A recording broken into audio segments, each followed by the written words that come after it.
Holy moly, friends. Do we have the best conversation on the dock today?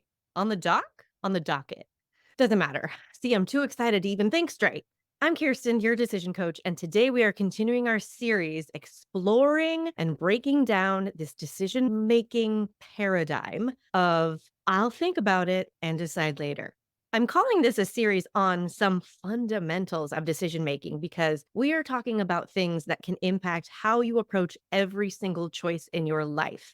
And my goal is to make it easier for you to make easier choices that are aligned for you from the smallest itty bitty decisions all the way up to your biggest life choices. And today is going to be a game changer for that. Before we get too far into the conversation, I'm going to remind you that Decision Masters Week is coming up in the fall. So if you are all about decision-making fundamentals and learning science-based tools and proven strategies to change habits and the way you think about things forever so that you overthink less and you trust your choices more, you gotta come to Decision Mastery Week. Whether you know that you're indecisive and you just want to clean up that problem, or you make pretty good decisions, but you're ready to feel really in charge of them and make more decisions that support the things you actually want and save some energy and stress in the process. You're going to have so much fun at Decision Masters Week, kirstenparker.com/mastery. It's in the show notes. Okay, let's talk about I'll think about it and decide later.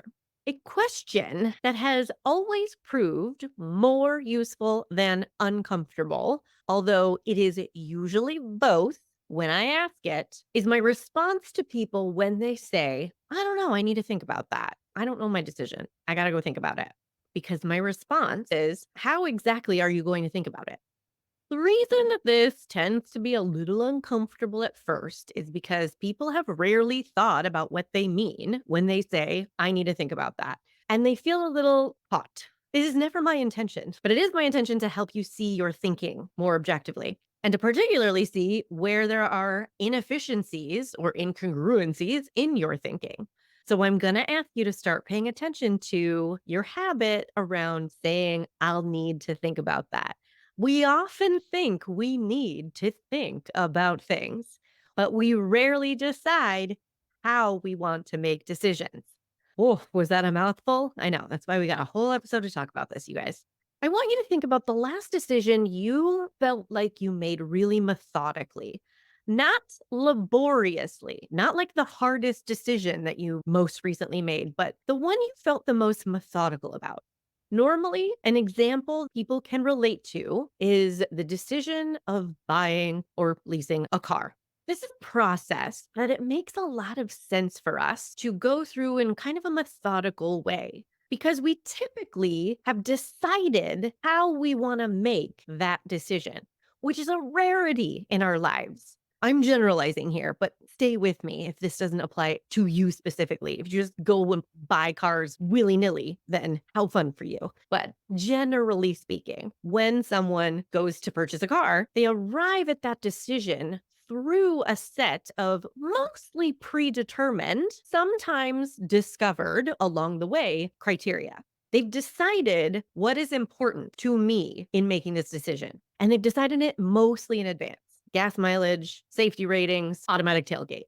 You've decided in advance what criteria is important to me that will let me know I am making a good decision. So even if new information comes up along the way, let's say you didn't know that you absolutely require a panoramic sunroof, but then you experienced one and you were like, never going back. You were grounded and clear enough to begin with. Your head was empty enough and the volume was low enough in a good way, empty in a good way, that you could hear yourself clearly. Think of this new information and consider it and know your own mind on it and add it to your criteria. This new information didn't enter an already jumbly pile of chaos happening in your head such that it was the final straw and you imploded. It was easy to integrate that new information, and it was still easy, relatively, for you to arrive at a decision you trust and not second guess it for the rest of your life and end up with a result you like. Now, I would like you to try to remember the last decision that you responded to with, I'll think about it. This doesn't have to be responded to a person. This could be a decision that you're facing in your own life, and your response to yourself to the decision is, I need to think about that. I have to do this later. I'll wager it was more recent than any example of a methodical decision that you came up with, and it was probably a little lower stakes. And this makes sense because those rare decisions that we have a methodical process we go through feel singular. But how often do you buy a car? We don't approach them as if, all right, I'm going to use my regular decision making tactics and fire away at this. You give them special care and you anticipate needing structure. Otherwise, how are you ever going to make a decision about a car? These other decisions seem like they don't warrant the same kind of structure, like they're not special enough or complicated enough for you to approach them in this kind of mindful way. That's why we're talking about the fundamentals, because how you make one decision is usually how you make a lot of decisions. And if how you are typically approaching decisions is from this kind of chaotic, I don't know where to start, I'm too overwhelmed, I can't make a decision now, so I have to think about it later way, you are not making the best use of your time. You're not making the most efficient use of your energy. And like we said in the last episode, you're costing yourself a bunch of opportunities that you're going to miss being so busy and wrapped up in the chaos of all of these decisions, which I don't want for you. That's why it's going to change your whole entire life to be able to answer this question. How do you want to decide? If you can do it for a car, you can do it for a lunch spot. You can do it for a vacation. You can do it for a career track. And I promise you are going to feel 100 times more in charge of your choices. Yes, please. So, one decision it can be interesting to pose this question for when I'm talking to people is when we're on a consult and they find out their options for working together and they say at the end of the call, all right, I'm going to think about it and I'll get back to you. And since they've come to me wanting to be more decisive and know why they're choosing what they are and waste less time back and forthing in their minds and have less anxiety about making their choices, my job at that point is to ask this question. Great, you've got the information. How exactly are you going to think about it? Most of the time, I'm not going to lie to you, I get a little bit of a blank stare, but I try to help them envision what is it going to look like exactly to think through this choice. If you apply even 1 minute of planning and putting together a structure for how you want to make this decision, you are going to make your life so much easier.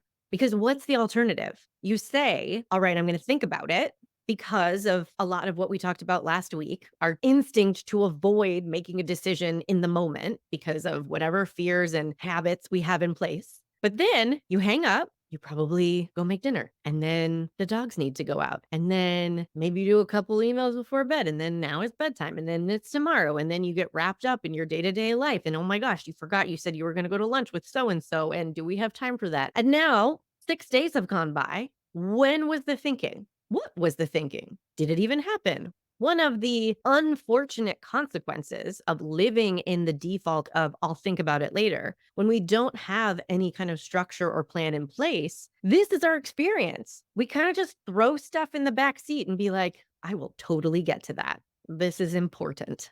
And then you drive around with it for 6 months. And then you feel like, why does my car feel so dirty? Why do I feel like I'm so behind and have so many loose ends?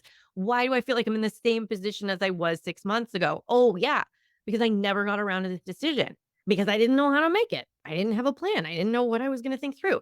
So even just taking 2 minutes at the end of this consult to help people impose some structure on their thinking so they can know, I'm going to look at this and then I'm going to look at that. And these are what we're going to decide matter to us in the decision. This is the panoramic sunroof. This is the gas mileage I want. This is the safety rating, right? Now, all of a sudden, you make it, I don't know, 5 million times easier to get back to that decision because you haven't set yourself up to have the experience of chaos. And you make it 5 million times easier to end up making a decision you actually like and agree with because other criteria that you didn't consciously decide matters so easily influences the choices that we make when we don't have a plan in place, when we don't have a structure. Just like if you don't know what you want to consider in buying a car, can lead to getting a car that your mom or your partner would really love, but that you actually aren't super jazzed about. When you're making a kind of decision like hiring a coach, if you don't decide what are the factors I want guiding this choice, a bunch of other criteria can come in and make that decision for you. So we got to start paying attention to when we say, I need to think about it. And what we mean is, I don't know how to make this decision, so I'm going to put it off. That's your cue that you need a little bit of structure. Future you, who you are handing this choice off to, needs a little bit of help having an easier time because what you both want is for this decision to get made. So, we already looked at this example of making a decision about coaching, right? This decision that can feel a little like, ooh, maybe I've never done this before. Maybe I don't have a reference point for how to think through decisions like this to invest time and money in myself, in my personal development, which, by the way, is one of the most helpful times you can ask and answer this question. How do I want to decide? When you're facing a choice, unlike one that you've made before or many times in your life, let's look at a couple more examples to make this really real. Let's use a work one and then a personal life one. So let's say you get a work opportunity, whatever that means for you. You get a project offer, you get a collaboration invite, you get a client application, you get a gig invite, whatever it is. And your instinct is to say, I'm going to think about it and decide later. But since you listened to the last episode, you know to check. Can I just decide now? And you know how to super check. What can I decide now? Maybe the most trustworthy decision you can make right now is, this opportunity is intriguing enough that I want to think about it when I'm in a clearer headspace. Totally acceptable, confetti worthy answer. Decision made. You're going to consider it. But how? Well, luckily, you're listening to this week's episode, so we get to answer that question. All you're going to do is set up the criteria you want informing your choice. You're going to identify the questions you have that you want answers to. You're setting up a play and you're writing it down so that when future you comes to the game, they know the plan. New stuff might come up. Things might happen not accounted for in the plan, but you're making it so much easier for future you to think through this decision rather than letting it bounce around in your head for 2 weeks straight and then imagining 16 different ways it could go and then worrying if you have enough time and energy and then panicking about how it's going to look if you don't do it and then thinking about the worst case scenarios of what could happen if it goes wrong. And then you're thinking about so and so's opinion of you if you give a certain answer. And all the while, this constant habitual fear of getting the decision wrong is just swirling around in your head to the point where you melt into a puddle. Oh my gosh, did we just save you 2 weeks worth of agony, as well as empower you to make a decision that is neither impulsive or misguided, but completely authentic and aligned? Yes, please. Let's use a personal example.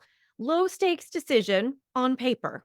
You're invited to a comedy show on a Tuesday night. I just got tickets for Taylor Tomlinson and Friends at the Largo. Let's say I invite you, but it's a school night and you normally don't do things out in the world late on school nights. But you think Taylor Tomlinson is delightful and you want to know who her friends are. So you're intrigued. So you might not want to say yes on the spot. You might want to know, okay, I've thought through some stuff and I'm not totally effing my future self or putting myself in a position to cancel last minute. But you also don't want to go into a spin cycle about it and end up putting the decision off and then missing out by default because you never got around to thinking through it. But then you remember this episode and you say, aha, I can approach this everyday Tuesday decision as if it were purchasing a car. I can decide how I want to decide. What's important to me in making this decision? And you can make it really simple. We're talking about structure and implementing foundational elements here, but we can make it really simple. We don't have to use all of these multisyllabic words. You can think, all right, how do I want to make this decision? Well, I want to consider what I really want to do, first of all. And then I want to consider my energy overall because I want to feel good in my days and also weeks. Great. Perhaps that is simple enough criteria. And since you're a decision master, you get to start with what you want, throw back to earlier episodes, talk about decision making fundamentals, you guys. So maybe you do start with what you want. And you don't just stop at, I really want to see this particular comic. You remember the goals you were identifying with your coach or the values you were thinking through after you listened to the episode on core values. And you remember that you want to be a person who has more fun. You want to be a person who has more social human connection. You want to be a person who laughs more, let's say. So it's sounding like this is a very aligned yes. So then we go to your next set of criteria. All right, what's my energy going to be like? What's my schedule like? What's the rest of the week look like? Is this going to drain the last 9% of life force that I have? Or is it looking pretty good? Oh, I have a 7 a.m. appointment on Wednesday that I would prefer to reschedule. Done. Decision made, angst avoided, time saved, life lived. This is one of those choices that we can easily put off and say, oh my gosh, I should think about that. So I'm not going to say yes right now. But then you throw it in the back seat and drive around for 2 weeks. And then your friend who invited you is like, hey, last call, you in or out. And then you make a panic choice. And maybe you do say yes. It's kind of like one of those F it choices where it's like, well, I don't know what's going to happen, but let's just see. And then you know how the story ends. You never rescheduled that 7 a.m. appointment. And after this fun night out on the town, laughing and enjoying your social human connection, you got to get up at 5 o'clock to do the dogs before your appointment. And you're really mad at yourself. Or the other scenario is you just left it in the back seat. You never got around to thinking of it. And then your panic decision is, "Well, I didn't think about it. So I have to say no because blah." And you feel like you've robbed yourself of an opportunity just because you've reinforced this idea that you're an indecisive, disorganized person, blah, blah, blah, blah, blah. We don't need to think about ourselves like that anymore, you guys. The back seat can have some stuff in it. That's fine. But let's clear out some decisions, shall we? So, what are we going to do after this episode?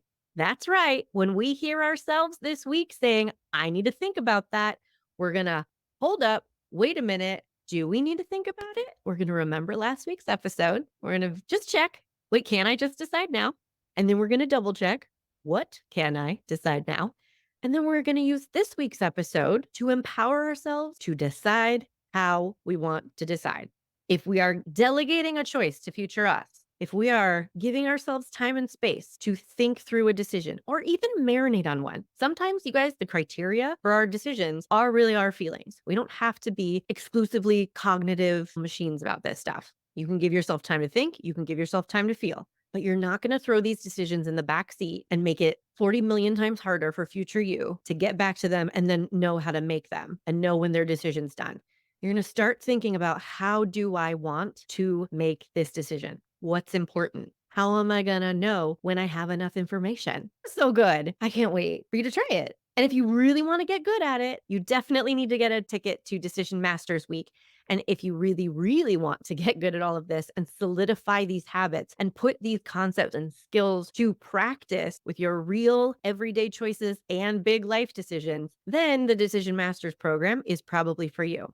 It's directly following the Decision Masters Week in the fall. It runs the end of September through the beginning of December this year, 2024. And we are going to take everything we talk about, all of the fundamentals in Decision Mastery Week, and we're going to apply them to our everyday. We're going to overthink less, and we're going to people please less, and we're going to be more honest about what we want. We're going to make faster decisions, and we're going to set firmer boundaries. We're going to have a great time. And I can't wait for you to join. So check out the links below, kirstenparker.com/schedule. If you want to book your consult and talk about working together, now you know what to expect. If we get to the end of our conversation and you say, I'm going to go think about it, I promise I'm not trying to catch you. I'm trying to help you be more intentional with your thinking. We do not want your biggest life choices made by default. We want them made by design. So let's do it intentionally. I hope you have a fabulous week, and I can't wait to keep this conversation going next time. So I'll see you next Thursday.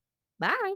Hey, want to find out your decision style? Obviously, go take the decision style quiz. It's in the show notes and at kirstenparker.com/quiz. We all have our style when it comes to making decisions, but do you know how to use your default way of thinking to your advantage? Or do you mainly get stuck in the most annoying parts of overthinking and people pleasing? The decision style quiz has your answers, my friend. Take it right now at kirstenparker.com/quiz.